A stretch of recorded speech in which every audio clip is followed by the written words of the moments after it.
उस रात जब मेरे पति घर से बाहर निकले तो मुझे ऐसा लगा कि जैसे मेरी दुनिया ही तबाह हो गई है।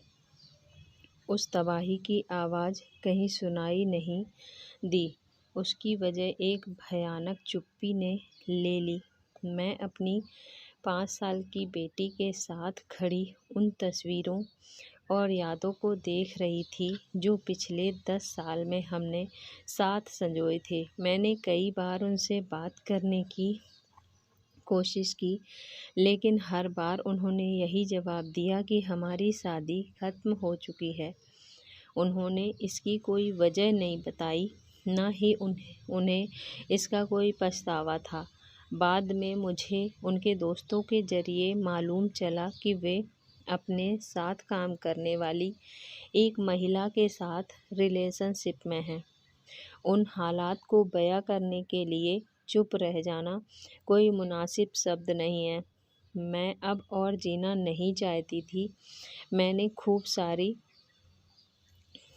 दवाइयाँ खा ली, एक साथ खाई। शायद मैं मर जाती, लेकिन जाने कैसे मैं बच गई। मैंने उनके आगे कभी अपनी ज़िंदगी की कल्पना ही नहीं की थी। मैंने अपनी शादी के आगे कभी कुछ सोचा ही नहीं था। मैं अपने प्यार को किसी दूसरी महिला के साथ नहीं देख सकती थी। मैं इस सच्चाई को स्वीकार नहीं करना चाहती थी। मैं अपने जीवन साथी को दूसरी महिला के साथ बांटने के लिए तैयार नहीं थी।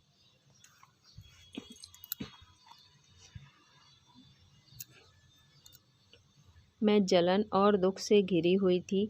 मैं उस महिला को कोस रही थी, जबकि मैं ये भूल गई थी कि मेरे पति का भी इसमें उतना ही योगदान है।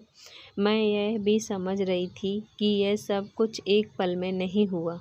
बीती कई यादें मेरे दिमाग में चलने लगीं और मैं उन्हें एक-एक कर जोड़ने लगी। मैंने खुद की तरफ देखना शुरू किया और मुझे लगा कि मैं खूबसूरत नहीं हूँ, ना ही मैं ज़्यादा पैसे कमाती हूँ। तुम्हें पाना मेरी खुदकिस्मती है। यह बात मेरे लिए बदल कर ऐसी हो गई कि तुम्हारा मेरी ज़िंदगी में आना मेरी बदकिस्मती है। तुम बेहद खूबसूरत हो। यह बदल कर हो गया, तुम मेरे साथ रहने लायक नहीं हो। मैं उसकी शहरी गर्लफ्रेंड के सामने किसी गांव की गंवार जैसा महसूस करने लगी। वह मुझे कहते, तुम्हें तो अंग्रेजी बोलना तक नहीं आती। कौन तुम्हें नौकरी देगा, नौकरी पर रखेगा। मैं न सिर्फ उनकी नज़रों में गिर रही थी, बल्कि मैं खुद की नज़रों में भी अपने आप को कमतर महसूस करने लगी। मुझे लगने लगा कि मैं उनके लायक हूँ ही नहीं। मैं घर का हर काम संभालती, बाजार से सामान खरीदने से लेकर घर के बीमार की देखभाल करने तक सभी काम मैं संभालती। उन्होंने मुझे बाहर ले जाना बंद कर दिया, ना किसी पार्टी में, ना डिनर में और ना ही किसी सामाजिक समारोह में। जिस इंसान को मैंने सबसे ज़्यादा प्यार किया, वही मुझे त्याग रहा था, खुद से दूर कर रहा था। धीरे धीरे हमारे बीच जो प्रेम था वह ख़त्म होता चला गया। मुझे इस प्रेम के ख़त्म होने का एहसास हुआ तो मैंने इसे वापस पाने की कोशिश करने लगी, लेकिन कामयाब न हो सकी और एक रात वह घर से बाहर निकल गए। घर से चले जाने के बाद वह किसी दूसरे घर में रहने लगे और मैंने अपनी बेटी और ससुराल वालों के साथ उसी घर में रहना जारी रखा। ऐसा नहीं है कि मेरे ससुराल वाले मुझे वहाँ रखना चाहते थे, बस उन्हें एक उम्मीद थी कि शायद मेरे वहाँ रहने से वह वापस लौट आएंगे। दरवाजे पर होने वाली हर एक दस्तक पर मैं दौड़कर देखने जाती, लेकिन वहाँ कभी कुरियर वाले का चेहरा या नौकर को पाकर निराश हो जाती। मैंने अपनी पूरी ज़िंदगी ही उनके आसपास बुन ली थी। मेरी उम्र इसी में गुजर चुकी थी। यह वक्त एक नई शुरुआत करने का नहीं था। अपने रिश्ते को बचाने के लिए मैंने कई बार सोचा। मैं खुद से लड़ती रही। मेरी मानसिक हालत को समझने के लिए मेरी बेटी बहुत छोटी थी। इन सब वजहों से मेरी सेहत बहुत ख़राब रहने लगी।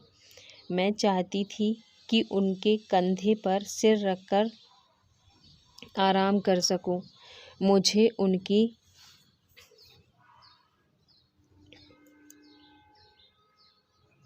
ज़रूरत महसूस होती है। चाहती थी कि जो घाव उन्होंने मुझे दिए थे वह उस पर मरहम लगा सकें। उन्होंने कोर्ट में तलाक की अर्जी डाल दी। तमाम मुश्किल हालातों के बीच मैंने ये केस लड़ा। मुझे समझने में 3 साल लग गए कि जिस रिश्ते को बचाने की मैं कोशिश कर रही हूँ वह तो कब का मर चुका है। मैं उस इंसान के लिए यह सब कर रही हूँ जिसका मेरी ज़िंदगी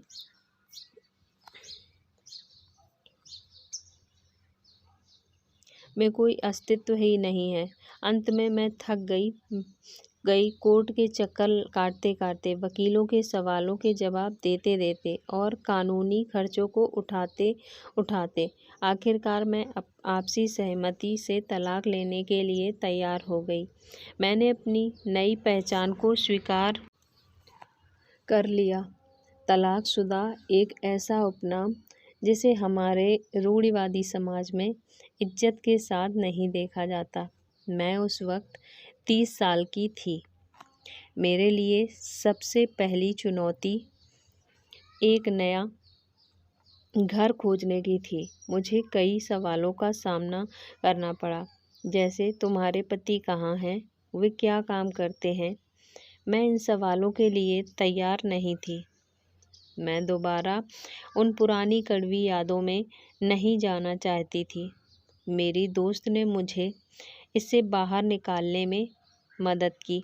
वह मेरी ज़िंदगी में किसी फरिश्ते की तरह आई। उन्होंने मुझे हिम्मत दी और सिंगल मदर बनने के लिए तैयार किया। यह सब इतना आसान नहीं था।